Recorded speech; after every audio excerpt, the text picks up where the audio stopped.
tayo po mag-aaral ng salita ng Panginoon. Our topic for this afternoon is the promise of God. Ang pangako ng Diyos. Tama? Sinaniwala dyan. Meron kasing tinatawag na future promise of God. And ano ba yung tapos na. Meron din tapos na pangako ng Panginoon na nangyari. So bilang isang mananampalataya, katulad natin, biblical views, dalawa lang yan. Isang naipangako na natupad at itong pangako ng Diyos na darating.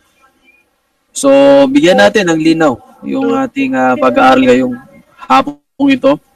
If you have your Bible with you, in Hebrews chapter 10 verse 23. So nandyan din siguro yan. Ayan. Okay, so kung wala man, nandiyan naman po sa ating screen. Sabi po dyan, let us hold fast the profession of our faith without wavering, for He is faithful that promise. Okay? Let us hold fast the profession of our faith without wavering, for He is faithful that promise. Okay? Sabi po dyan sa verse na yan, panghawakan nating matibay ang ating yung profession and our faith. Hope po yan yung faith dyan, hope po yan, pag-asa na walang pag-alinlangan. Everything is faithful that He promised, for He is faithful that promise, dahil tapat ang nangako. Yun po yung Tagalog ng ating text for this afternoon. Tama po, dahil ang nangako ang Diyos. Ang Diyos po ang nangako, hindi po tao. Okay? So kung ang tao ang nangako, maybe 100% talagang hindi niya matupad. Sa 100%, 50% yan hindi niya matupad. So hindi siya mapagpaliban. Hindi katulad ng Diyos, kailanman hindi siya nagpaliban. Okay? So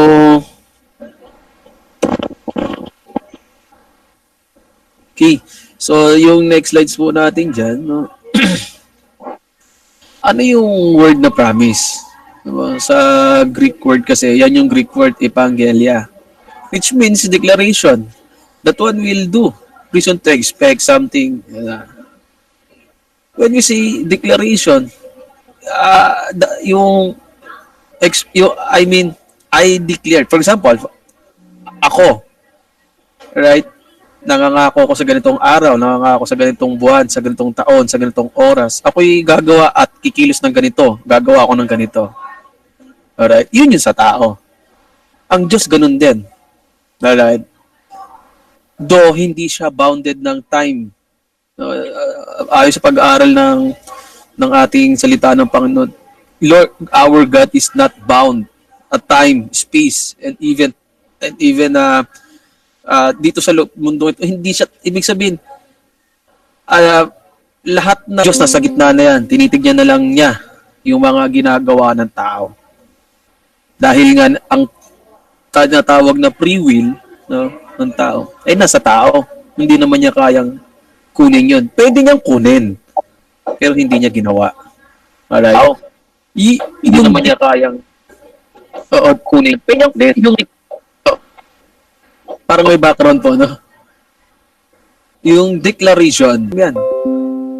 Yung tao, hindi niya alam kung anong rason ng Panginoon. Yun nga ang simpleng magkaroon tayo ng problema. Di ba? Bakit kaya nangyari yun? Di ba? Yun ang madalas nang tinatanong ng isang tao. Kahit mananampalataya na, tinatanong yun. Alright? Pero may ibang pag-aaral doon na, tama ba na magtanong sa Diyos? May pag-aaral doon, may ibang pag-aaral doon. Maybe sa susunod nating topic, pwede natin i-tackle yun. Reason to expect something, yes. May mga dahilan ang Diyos kung bakit niya gagawin yan. At ang rason na yan, tapos na sa Kanya. Tapos na yan. No, tapos na yan. So, next. Ayan, yung original translation niya, no? Evangelia, yung phonetic. Announcements or promise, the act of promising, promise given, or Not to be given a promise, good or blessing. Yan yung paliwanag ni Thayer definition. Yung Thayer definition na yan, yan yung pinaka-English na ginagamit with regards Greek word and Hebrews. So, I suggest yan, yung mga ganyan na Bibles, na Bible apps na yan ang piliin natin. No? Minsan lang siya gumamit ng Merriam-Webster. I don't think so. Why? Pero Thayer definition, that is the example na English na ginagamit ng mga Bible scholars. Ngayon yan po yan. So, announcement. I announce, diba? I declare na sa gantong araw, gantong panahon, gantong araw, ganitong time. I declare, di ba? Sabi po dyan, a promise given, yung ibibigay. Or to be given, a promise. Notice the promise, tapos na, ed. No? Good or blessings. Alright? Yan mismo yung maliwanag ng English doon mismo sa Evangelya natin. Alright? The word promise in the Greek word. Okay, next slides.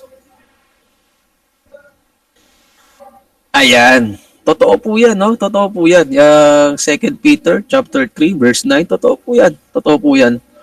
Basahin natin yan sa Tagalog para mas lalong madiin, no, sa atin bilang isang mananampalataya kung bakit ang mga bagay na ito ay nangyayari. The Lord is not lack concerning His promise, as some men count slackness. Yes, totoo po. Sabi po dyan sa Tagalog, sabi po dyan, hindi mapagpaliban ng Panginoon tungkol sa kanyang pangako. Diba? Hindi kailanman nagpaliban. Hindi katulad ng tao, ay, hindi ko pala naalala na may ganito pala akong gagawin. Pwede pa sa susunod na lang. Something like that word, hindi ginagawa ng Panginoon yan. Yun lang yan. Yung pangako ng Panginoon, pangako niya yan. Yung pangako ng Panginoon, yan na yan. Hindi niya nababaguhin yan. Alright? Yung sabi niya rito, hindi mapagpaliban ng Panginoon tungkol sa kanyang pangako na gaya ng pagpapalibang ipinalalagay ng iba. Sino iba na yan? Tao. Ayan po, some men count slackness. Hindi na niya ibig ang sino man ay mapahapap, kundi ang lahat ay magpagsisi. Yun ang sabi ng Panginoon, slackness. No? Slackness. Slackness sa tao. The Lord, our God, is not slackness or slack to His promise. Sabi po dyan sa Hebrews chapter 10 verse 3, ulitin lang natin, let us hold fast the profession of our faith without wavering, for He is faithful that promise. Okay?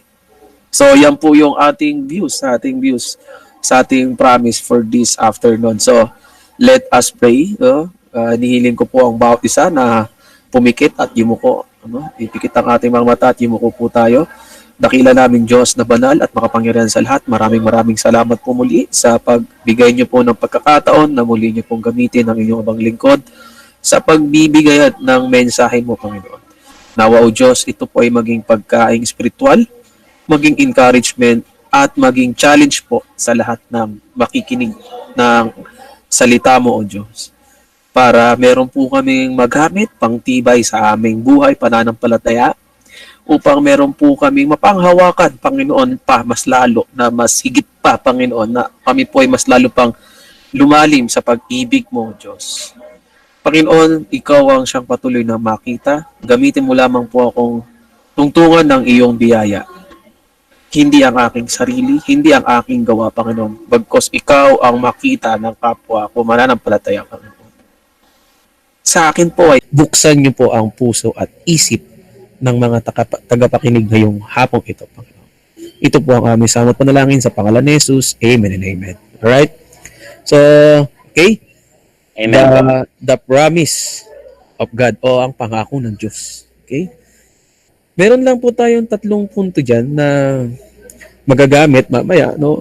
Pero bago tayo dumating doon, the difference between the promise of God and man, no? Nandiyan din po yan. The Lord's promise never be broken and always perfect. Unlike man's. No? Promise sometimes always broken and imperfect.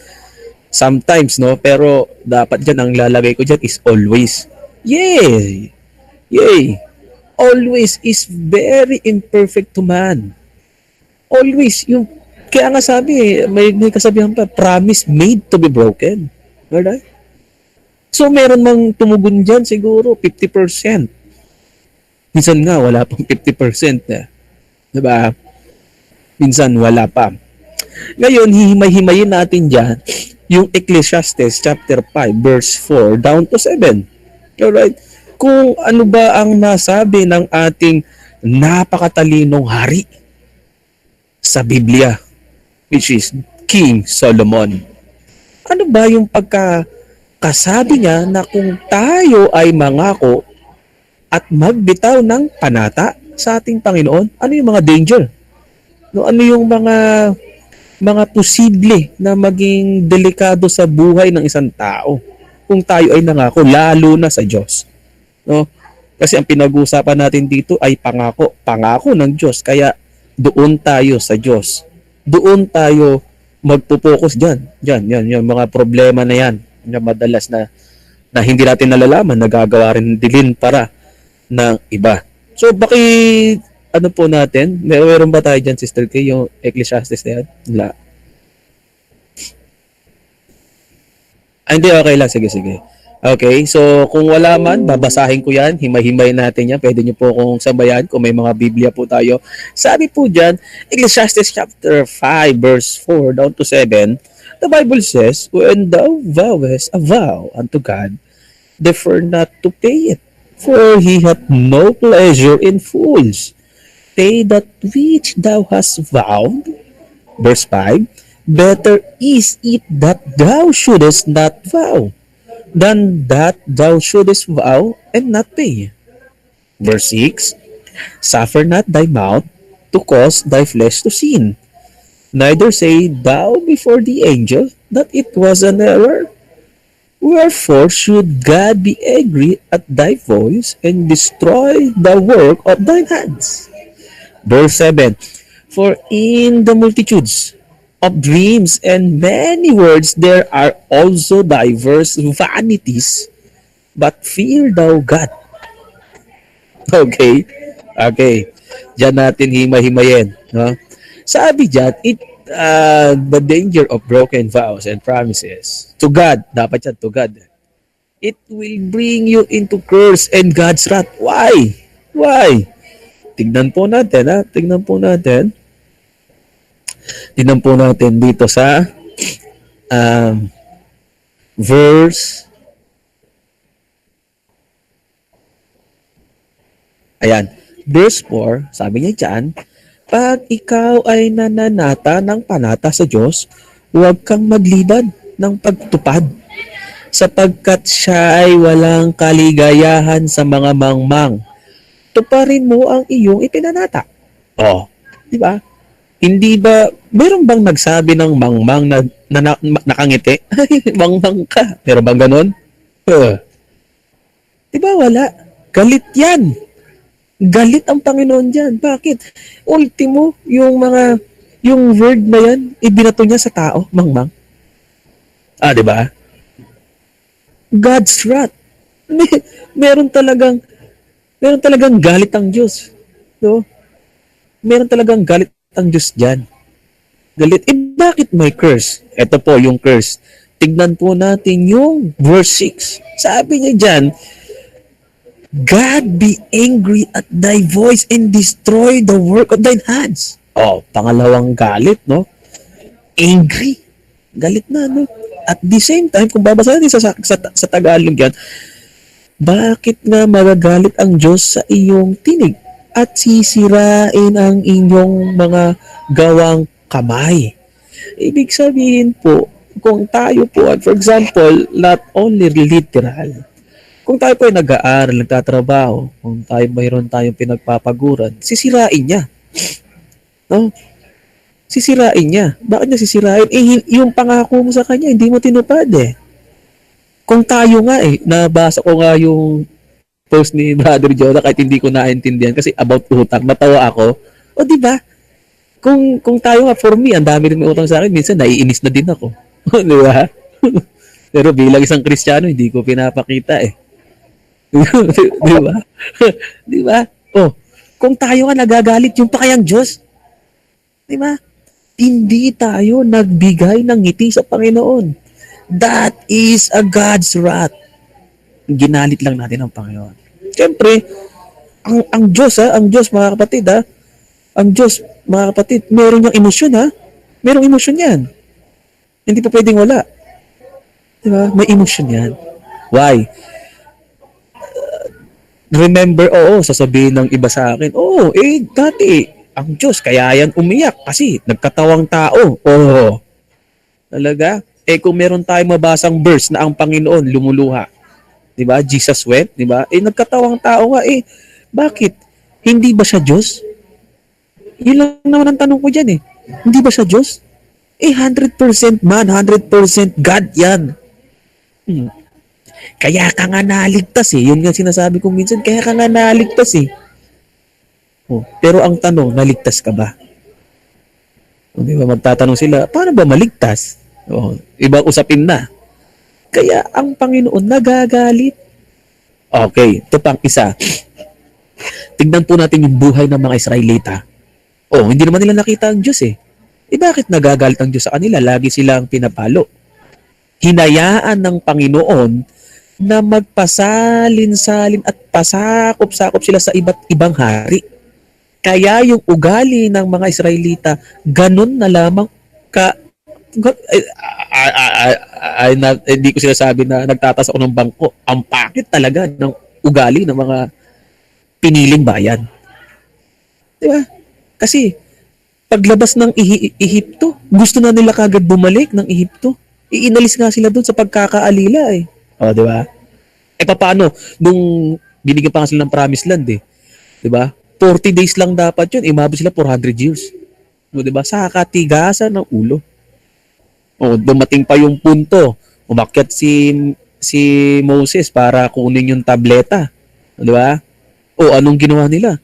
Hindi na bababa yun si Moses. Ang tagal na gumawa tayo ng Diyos. Gumawa sila ng gintong guya. Sinamba-samba nila. Ano nangyari? Diba? Yung ibang tao doon, kinain ng lupa. Diba? Nagagalit ang Panginoon. Hindi po pwedeng hindi nagagalit ang Panginoon, mga kapatid. So, it bring you curse. Bakit curse? Kasi, tingnan niyo po kung hindi ito yung sinabi ni Haring Solomon, sisirain ang gawa ng iyong kamay. Walang blessing dyan, mga kapatid. Sumpa yun. It bring you, tingnan po natin, it bring you into foolishness and wickedness. Why? Tingnan niyo po, sinabi niya po doon sa verse 4, tinawag niyang mangmang. Diba? Ang Kristiyano po ay napakatalino. Naniwala kayo doon? Bakit po napakatalino ng Kristiyano? Kasi po, every time we ask Him humbly in the sight of the Lord, Lord, give us diba? Heavenly knowledge and wisdom coming from you. Diba? Ngayon, ang Diyos ba natin, bobo? Hindi. Sobrang talino niyan. Kaya ang anak niya, matalino. Wickedness, bakit? Nagkasala dahil sa pangakong hindi na itupad. Nagkasala tuloy siya. Bakit po siya nagkasala? Sabi po dito, sapagkat sa karamihan ng mga panaginip na may kawalang kabuluhan. Yung panaginip po dyan, hindi po panaginip yan. Hindi panaginip yan. Yan po yung act na ginawa ng tao.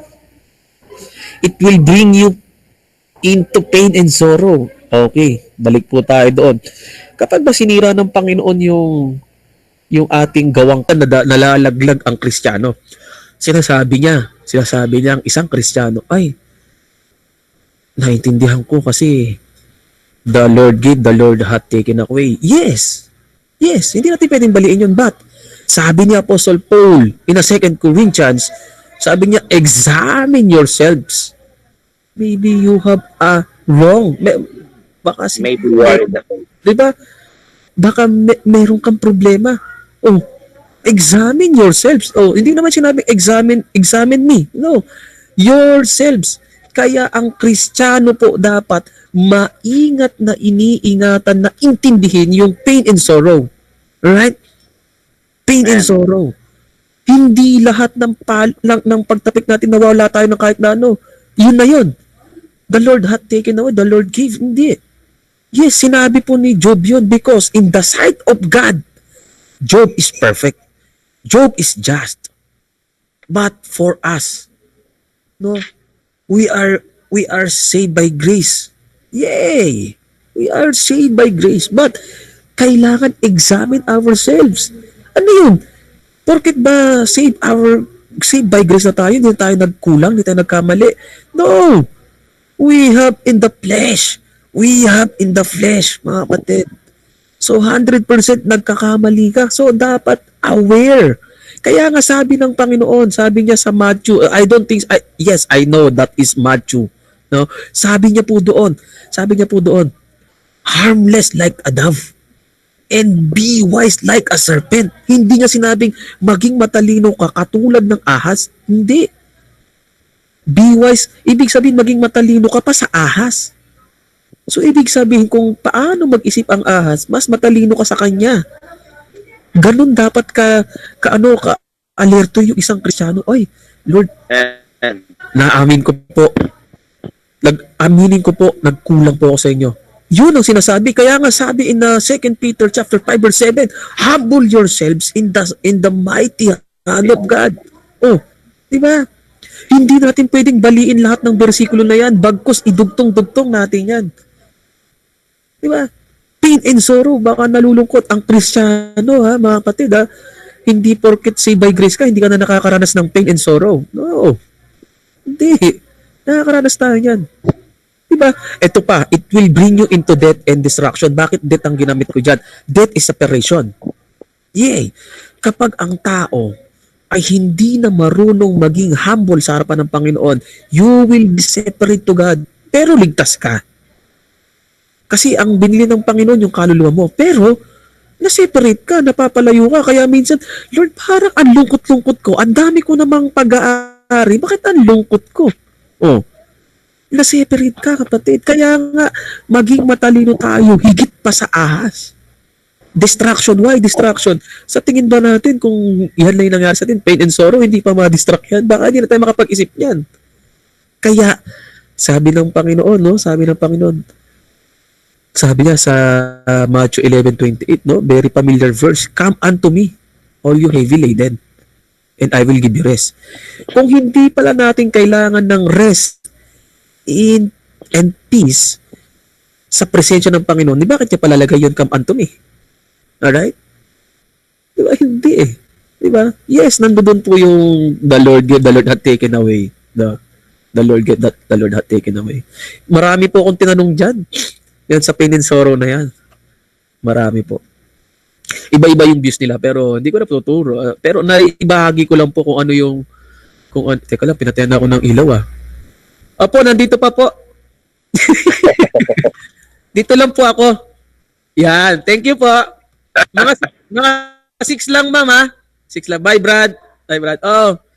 Sige, prayer meeting. Okay, bye-bye. Pinatayan Amen. ng ilaw. Switch on, kahit walang ilaw. Amen. No? Sabi po dyan, Switch on. praise the Lord, Pastor, praise the Lord. Amen. Sabi dyan, death and distraction. Naalala ko pa dati, tinuro sa ni Pastor Raymond yan eh. Sabi ko, Pastor, yung death ba dito? Paano ba? Patay ba talaga to? Hindi. Sabi niya sa akin, hindi. Tignan mo yung Romans 6:23. I-transfer mo sa Greek word. Nakita ko separation. Kaya lahat ng death dyan, separation. Oh, di ba? Separation. Kasi, bakit separation? Nilalayo mo na yung sarili mo eh. Parang, Lord, wala naman akong nagawang kasalanan. Wala naman akong nagawang pagkakamali. Bakit mo naman pinaparana sa akin to? Maybe sa pagkakaisip mo. Sa pagkakaisip natin, wala. Pero, meron yan eh. Kaya nga, madalas ang sinasabi ni Pastor Raymond, kailangan i-renounce natin lahat yan. Di ba? Di ba? I-renounce natin lahat yan. Kaya, Amen. ang madalas na sinasabi ko, it is between you and God. Diba? I cannot judge you. Kasi Matthew 7:1 eh. Huwag kang maghusga para hindi ka husgahan. Kaya it's between you and God. Kaya nga, napakapalad. Hindi ba natin alam, kahit may ganyan, napakapalad ng isang Kristiyano. Bakit? Dahil tayo po ay nakakalapit sa pamamagitan ng pananalangin. Pagdasal. Amen. Nakakalapit tayo. Yung iba, luhod ng luhod. Hindi naman tama yung niluluran nila. Oh, I'm not against the other. So, tingnan nyo, di ba? Grabe lumuhod yun. Mula dun sa pintuan hanggang dun sa altar nila. Oh, nakaluhod yun, ha? Oo. Pero ang Kristiyano, hindi niya na kayang gawin yun dahil tayo ay ligtas sa biyaya ng Panginoon at meron tayong sinasabi at hawak-hawak na pangako in John chapter 1 verse 12. Diba? Marami ang naka-receive.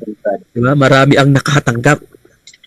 Pero sabi niya, sila po yung mga tinawag at binigyan ng pagkakataon o binigyan ng 100% na tawagin mo siyang anak at ama. Diba? So, napakapalad ng Kristiyano. Kaya pag may ganito, danger, kailangan lang natin iluhod yan. Oh, next slides.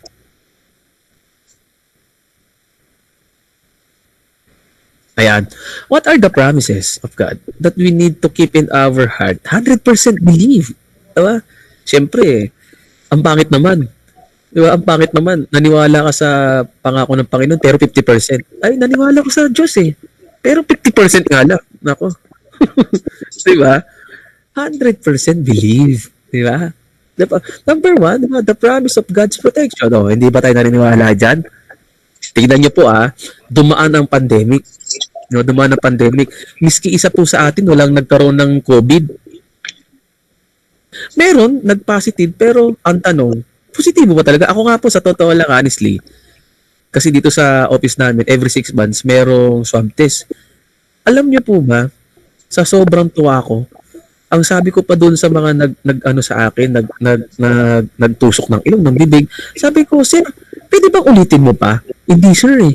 Kasi, sakto lang po sa lahat po sa empleyado. Diba? Tsaka, sabi ko doon sa nag-interview, sir, madaliin mo na ako interview kasi excited na ako eh. Diba? Positive, no? Protektado ng Panginoon. Kung yung sabon, no? Kung yung sabon na na safeguard, 100% protection, tayo, Lord, our God is 100 protection or 100% protected us. Hindi lang protected. Protect lang. Kasi protected, tapos na eh. Protektado tayo ng Panginoon. Di ba? Kaya nga, I remember no nandun pa ako sa Isabela, ang nabanggit ni Brother Jonah noon, sabi niya sa akin, no, sana matapos na yung pandemic para magkita-kita na tayo ulit. Di ba? Alam mo ba sa iba dito sa amin, sa opisina, sabi niya, sana matapos na yung pandemic para isa-isa na tayo malaman kung may COVID. Di ba? Sabi ng mga tao dito, nakakatawa eh. Pambira yan. Sabi ko, COVID pa rin na sa isip eh. Ayaw nila yung magkita-kita. Ayaw nila magkita-kita, pambira, sabi ko. Pero buti na lang, no? May ganun, no? Sabi nga ni Pastor Raymond, sabi niya, salamat dahil sa ganung, kahit ganito ang sitwasyon, marami pa rin talagang nagtatapat, no? Salamat sa Panginoon, no? Salamat sa Panginoon, salamat po sa buhay ng bawat mananampalataya dito. Hebrews, no po, yung Hebrew word yan is saterian, eh. Saterian, eh. Sater tuloy. Saterian means shelter or hiding place. O, di ba? Ibig sabihin, yung hiding place, hindi naman yan yung taguan mo. Shelter po, yun yung ating kanlungan. Dahil ang Panginoon, tinawag na kanlungan ni Haring David. Diba? Tinawag niya rin hiding place. Kasi kaya niya hiding place, doon niya ibinubuhos lahat ng kanyang nararamdaman sa pananalangin. Ganon din ang isang Kristiyano. Hindi ko alam kung saan kayo part ng bahay niyo dyan umiiyak. Example ko, ayan, naging nilagay niyo rin sa t-shirt niyan, Pastor, di ba? Ano? Diba? Psalms 23 verse 1 to 6, sabi niya, oh, the Lord is my shepherd, I shall not want. He make it to lie down in green pastures. He leadeth me besides the still waters. Pero kung titignan natin yan, yung verse na yan, makikita po natin dyan, yung 100% na pagkatiwala ni Haring David in the presence of protection of God. Why? Sabi niya dyan, no, ang Diyos ang aking pastor. Hindi ako mangangailangan. Diba? I shall not want. He made to lie down in green pastures. Imagine, green pastures. Not only literal. In a biblical views, tingnan din namin. Or spiritual views. Yung green pastures, no, yung green pastures, kahit na ilang ulit nagkamali si Haring David, imagine, nasabi niya dyan na yung green pastures, yung madamong lugar na kainan ng sheep, di ba? Oh, kung tutuusin, kayang gawin ng Panginoon, huwag ka nang kumain. Di ba? Hindi, huwag ka nang kumain. Nagkasala ka nga. Nagagalit na ako sa'yo. Pero ang Diyos, hindi kailanman ganun ang inisip ni Haring David sa kanya. Kaya niya nasabi yan, green pastures pa. Di ba? Pinapakain niya pa rin ako at sinasamahan niya pa rin ako doon sa napakalinis na tubig, still waters. Di ba? Ibig sabihin, bagamat yan ang nangyari kay Haring David, napalo siya, pero nagtiwala siya sa Panginoon na pagpapalain pa rin siya. Yes, pinagpala pa rin si Haring David. Dahil kay Haring David, yung buhay ng Israelita. Kasi nahati yan sa dalawa, Northern Kingdom and Southern Kingdom. Yung mga nasa kanya, napagpala rin naman. Napagpala rin po. Nasa 1 Kings, 2 Kings yan. Imagine, sabi niya pa dyan, He restored my soul. Di ba? Yung kanyang kaluluwa. Di ba? Yung kanyang kaluluwa. Pinupuno pa rin ng Panginoon lahat ng kanyang pangangailangan spiritual. Hindi lang po yan. He leadeth me in the paths of righteousness for His name's sake. Sinasamahan niya pa rin ako sa katwiran. Diba? Oh, nagkamali yan, Nagkamali to. What's more kung tayo? Diba? Bakit po? Kasi, ito ang maganda kay Haring David, nagiging humble siya sa harapan ng Panginoon. Imagine, tinawag pa siyang God man's own heart. Diba? Nagkamali yan. Halos lahat ng mga nasa unang tipan, yung mga naging karakter dyan, nagkamali din. Nagkamali. Maliban lang kay Joseph. Wala akong nabasa kasi talagang meron pati kay Job. Wala din. Pero in the past, yung mga susunod na chapter ni Job, meron din siyang pagkukulang. Chapter 32 hanggang 38. Sabi niya po dyan, yea, though I walk through the valley of the shadow of death. Lumalakad ako sa kamatayan. Sa ilang ng kamatayan. I will fear no evil, sabi niya pa rin, Hindi pa rin ako natatakot. Diba? Thou preparest table for me in the presence of my enemies. Diba? And ang pinakamaganda dyan, surely. Tinan mo po yung word niya, surely. Sigurado siya, goodness and mercy shall follow me all the days of my life. And I will dwell in the house of the Lord forever. Diba? Yan pa rin ang hinawakan niya. Surely, sigurado siya. Diba? Goodness and mercy ay susunod sa akin sa habang ako'y nabubuhay. Diba? Nawa ang pagiging isang Kristiyano natin, yung mga pagkukulang o pagkakamali, common na sa isa yan Common na sa tao yan Common na yan, very common. Pero kailangan lang doon, maging humble. Yun lang yung sikreto dyan, humble. Humble ourselves. Lord, sorry. Nagkamali ako. Sana, Lord, yung nangyari sa akin, Lord, ito yung maging paraan mo para maging isang matibay na patutuo ko. Nawa, yun yung mga laman ng panalangin natin, Sabi po dyan, sa Joshua 1:9, have not I commanded thee? Diba? Hindi ba kita inutusan? Diba? Inutusan. Be strong and good courage. Be not afraid. Diba? Neither be thou dismayed, for the Lord thy God is with thee, whithersoever thou goest. Kahit saan tayo magpunta, nandoon siya. Kaya magpakalakas ka. Magpakatapang ka. Yung pagpakatapang dyan, hindi yan tapang na mayabang. Diba? Oo, sinabi ng Panginoon niya, magpakatapang ka. Pero hindi yan sinamahan ng yabang yan. Magpakatapang ka na kaya mong, for example, diba, kaya mo ipagtanggol ang Panginoon. Diba, kaya natin ipagtanggol ang Panginoon. Yes. Maraming bagay sa pagkakataon na kailangan natin ipagtanggol ang Panginoon. Kasi sabi niya dyan, for the Lord thy God is with thee. Dahil ang Diyos ay nasa atin. Isaiah 41:10, fear thou not, for I am with thee. Be not dismayed, for I am the God. I will strengthen thee. Yea, I will help thee. Sabi niya dyan, no? I will uphold thee at the right hand of my righteousness. Di ba? Nasa tabi mo na ang Panginoon, hawak ka ng kanyang kamay, ng katwiran, at hindi lang yun, tutulungan ka pa. Hindi lang basta tutulungan ka, palalakasin ka pa niya. So, paano ka matatakot? Paano tayo hindi magiging humble dyan? Diba? Next. Yan. Hebrews chapter 13 verse 5 and 6. Sabi niya, let your conversation be without covetousness and be content with such things as ye have. For he hath said, I will never leave thee nor forsake thee. So that we may boldly say, the Lord is my helper, and I will not fear what man shall do unto me. Diba? What shall do unto me. Kung ano man yung gawin sa akin ng tao, hindi ako natatakot. Kasi alam ko ang Panginoon, siya ang tutulong sa atin. Helper.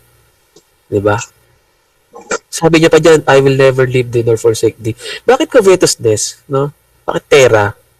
No, pera yan eh. Di po ba? Bakit pera? Diba? Kasi madalas ang isang tao, pera na nagpapaikot sa kanya. Pero biglang isang mananampalataya, tayo po ay very aware dyan. Very aware. So, yung covetousness na yan, palitan natin ng mga ibang bagay. Hindi ko po masasabihan kung ano yung mga bagay na yon. Lagi ko lang po sasabihin, it's between you and God. Ano mang klase? No? Ano mang klase yung mga bagay na yan na ating nagagawa pag tayo po ay nagkaroon ng pagkasalanan sa Panginoon o pagkukulang sa Panginoon. Lagi lang natin tatandaan, we may boldly say, masasabi ko, the Lord is my helper. Diba?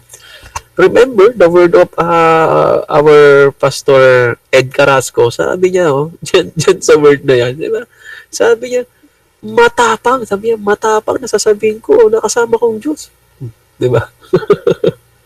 Matapang ako, nasasabihin ko yan. Kasi, we are saved by grace at we are the son and daughter of God. Bakit? Diba? Bakit ka mahiya? Son ka nga eh. Daughter ka nga eh. Diba? Jehovah Rohi, no, means the Lord is my shepherd or protector. So, God's protection is 100% sure. Okay? Number two. Ayan, the promise of God's supplication. The Greek word is diasis. O means need indigence or want, privation, penury, no? Yes. Diba? Kasi, ang ating Panginoon is supplier din yan. Diba? Philippians 4:19, but my God shall supply all your needs according to His riches and glory by Christ Jesus. Diba? Oh. Meron ka ng protection, meron pa tayong supplication, meron pa tayong taga-supply. Supplier. No? Lahat ng ating mga pangakailangan. Bakit need? No?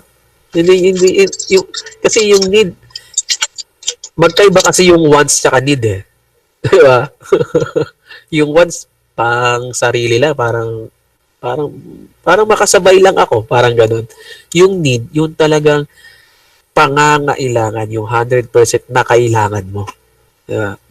Meron ako nakausap isang Kristiyano, no? Hindi ko nasasabihin kung sinong pangalan, pero nandiyan yun. Nasa pinapanalangin mo, once mo lang. Pinabasa ko sa kanya ulit yan. Ano ba sinabi sa Philippians 4:19? Hindi. Sandali, babasahin ko muna. Oo. Tingnan mo yung sinabi niya, supply all your need. Hindi once. Ay, nga, baka nga. Sabi niya, baka nga yung inihingi ko pang sarili ko lang. So, beware kung ano yung pinapanalangin mo. Hindi talaga yan tutugunin. Lalo na kung talagang ibubus lang ng tao. Diba? Yung pagiging mapagmalak. Uy, eto ako, yan ako, diba? Hindi. needs lang. Hindi lang eh. Yung needs ng tao talagang 100%, 100%. Kailangan na kailangan ng tao yan eh.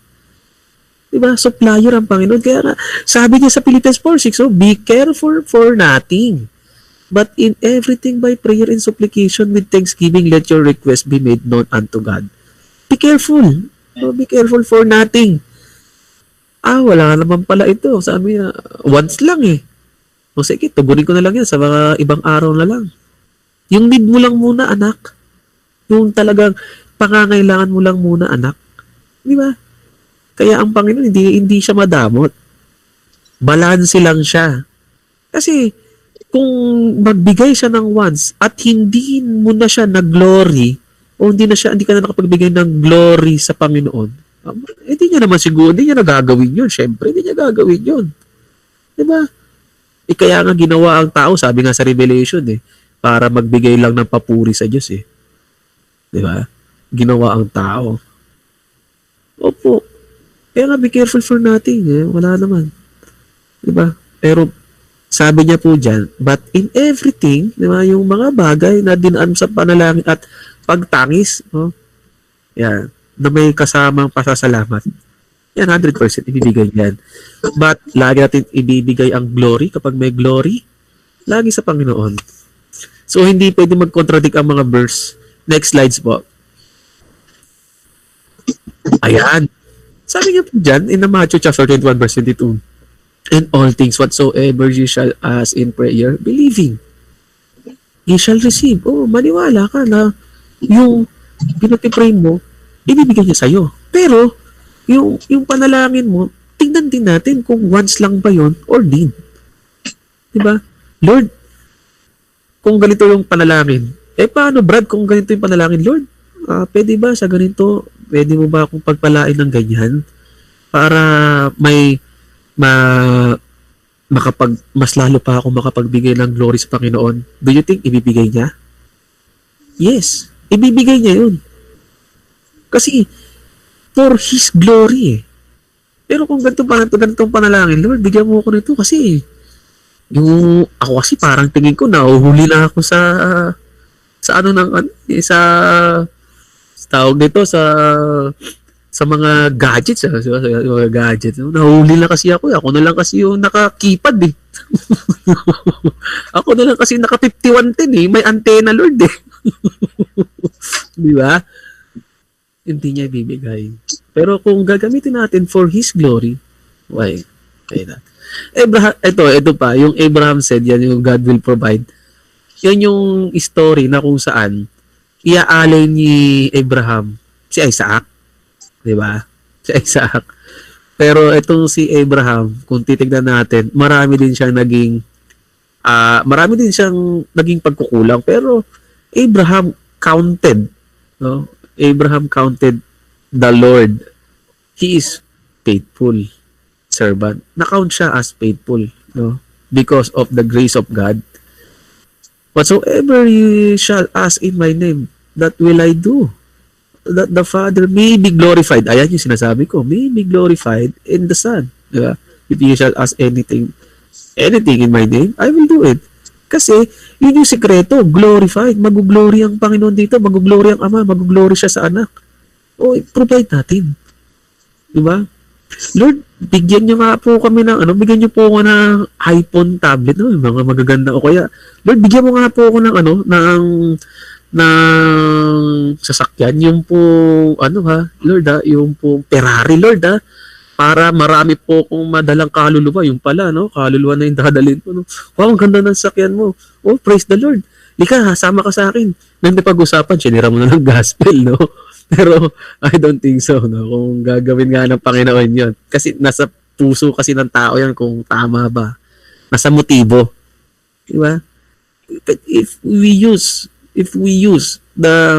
this kind of material things, sabi nga ni Pastor Raymond, and we use this for the glory of God, 100%.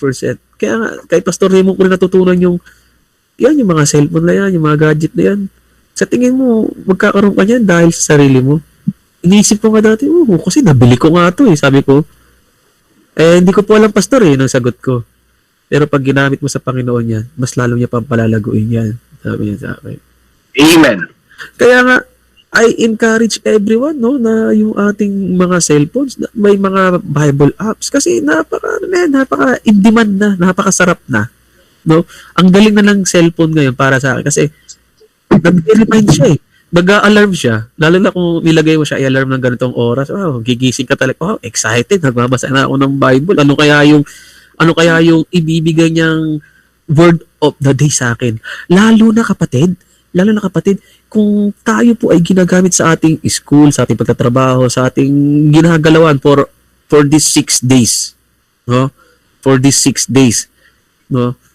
Kunyari, meron kang kaibigan, no, na talagang, ay, ano ba, hinang-hina. Oh, Brad, sis, kamusta ka na? Eh, kasi ganito, ganyan. Oh, di ba? Eh, sakto. Brad, sis, meron akong binasa kanina sa Bible. Pwede ko bang i-share sa'yo? Oh, pakunti-kunti, na-sharean mo siya. Di ba? Ay, kasi, mga kapatid, lahat ng hindi mananampalataya, uhaw. Uhaw sa salita ng Panginoon. Uhaw yan.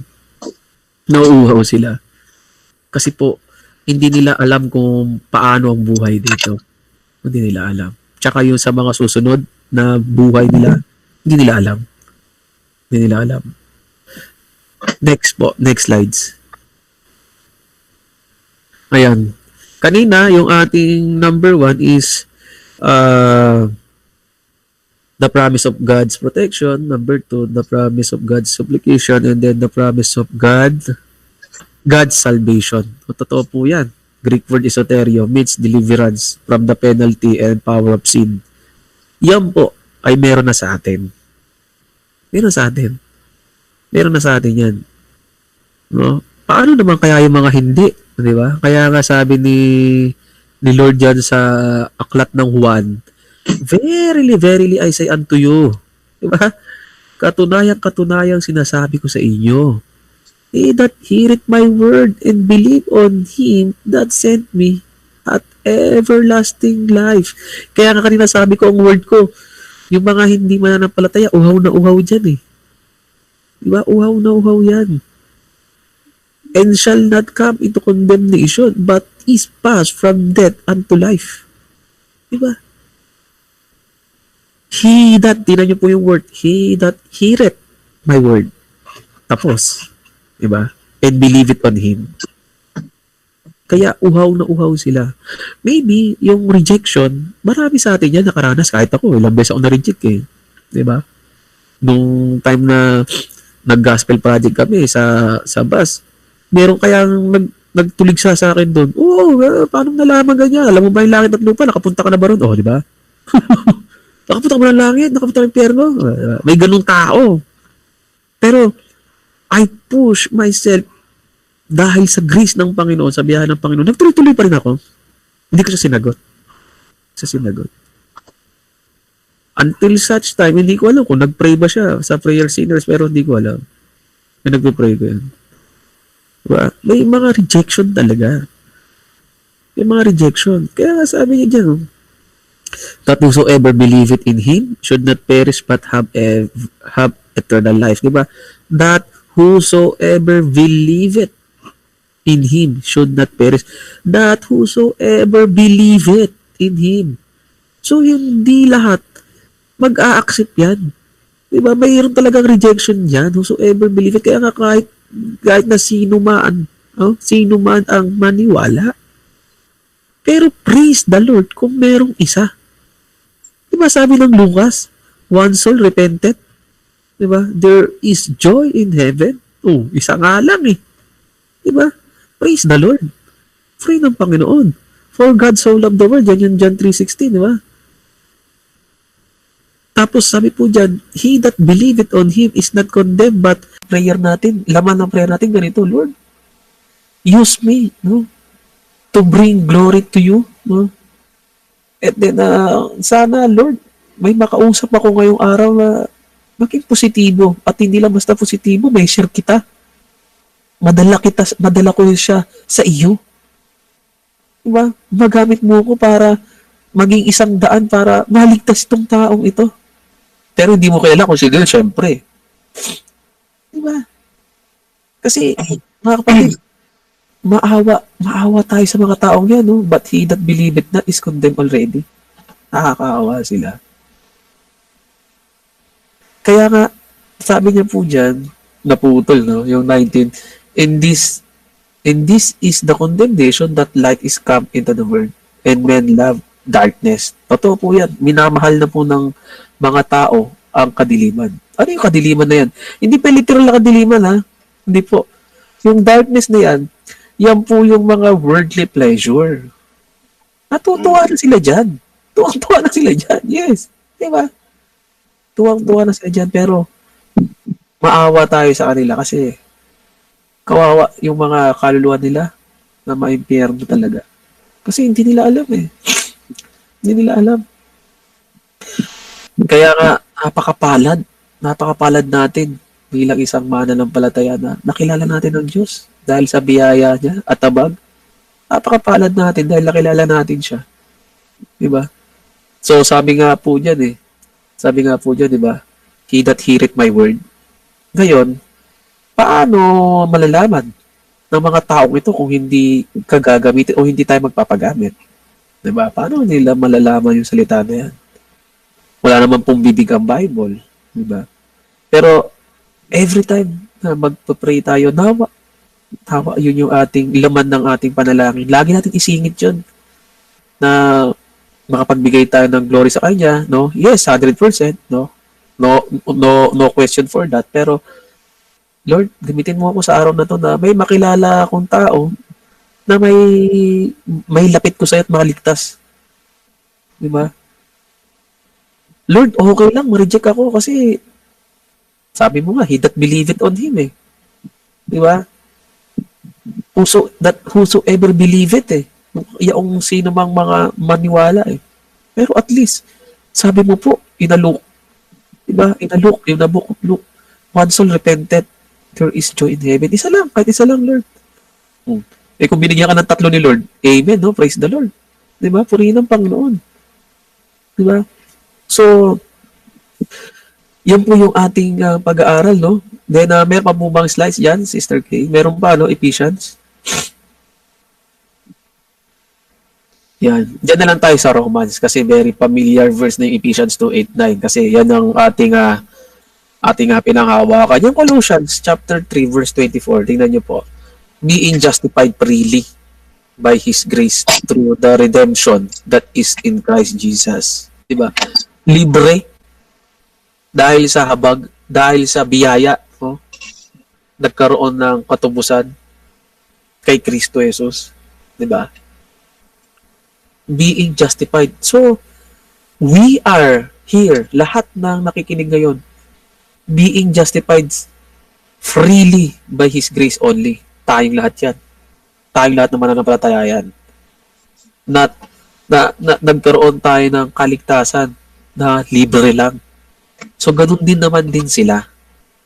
So, ang tao, ang mga hindi mananampalataya na lang, sige, kasi ang tao, ang dami niyan. Yung mga hindi mananampalataya, kailangan nila ng isang katulad natin para ihayag si Kristo.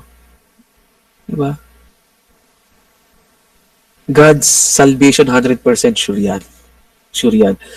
Meron lang po akong isi-share, no? Wala dyan sa slides na yan eh. Sabi po sa Romans chapter 1 verse, alam po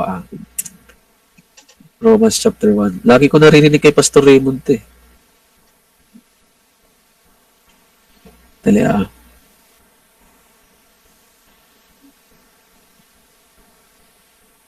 Romans chapter 1. Ano yun, Pastor eh? Yung, it's the power of salvation, Pastor. Romans 1 verse 16. Ayun, Romans chapter 1 verse 16. Diba? Tingnan nyo po, sabi na Apostol Pablo dito, napakatibay, for I am not ashamed of the gospel of Christ, for it is the power of God unto salvation to everyone that believeth. Diba? To the Jew first, and also to the Greek. Ibig sabihin, hindi ako nahiya. No? Yung gospel, yan po ay good tidings. Ibig sabihin, magandang balita, kaligtasan. It is the power of God unto salvation. Kapangyarihan na yung salita ng Panginoon No? Kapangyarihan na po yan. Kapangyarihan na po yung salita ng Panginoon to everyone. So makapangyarihan ang salita ng Panginoon. Hindi natin alam. Sa pag-share natin ng salita ng Panginoon, meron na palang tumanggap. Di ba? Hindi natin alam. Nagkita kayo sa langit na. Uy, salamat. Ganito pala. Dahil noon, siniran mo ko. Hindi mo na siya maalala, no? Kunyari lang naman yan. Wala namang ganong eksena. Di ba? Wala naman nabanggit na ganon sa Bible Pero yun lang, palawakin lang natin yung ating kaisipan. Salamat kasi dahil sa iyo, nag-share ka kasi dati ng nakaligtasan, salita ng Panginoon. Okay. Diba? Well done, my faithful servant. Through the blood of our Lord Jesus Christ, we redeem. Diba? We redeem. Yung ating conclusion dyan, God's promise is sure, firm, and constant. Sure yan. Sure, walang hindi 100%. Meron bang sure na 50%, 80%, 99.99%? Wala. 100%. Diba? 100% yan. Kaya lagi natin iisipin, the Lord is not lack concerning His promise. Hindi kailanman siya nagpalibad. Hindi. As some men count slackness, but is long-suffering to us earth. Not willing that any should perish, but that all should come to repentance. Lahat. Diba? Dahil ang pangako ng Panginoon, 100% sure. So, to God be all the glory, kapatid. Sa pagpuri lang po ng Panginoon, sa Kanya lang bang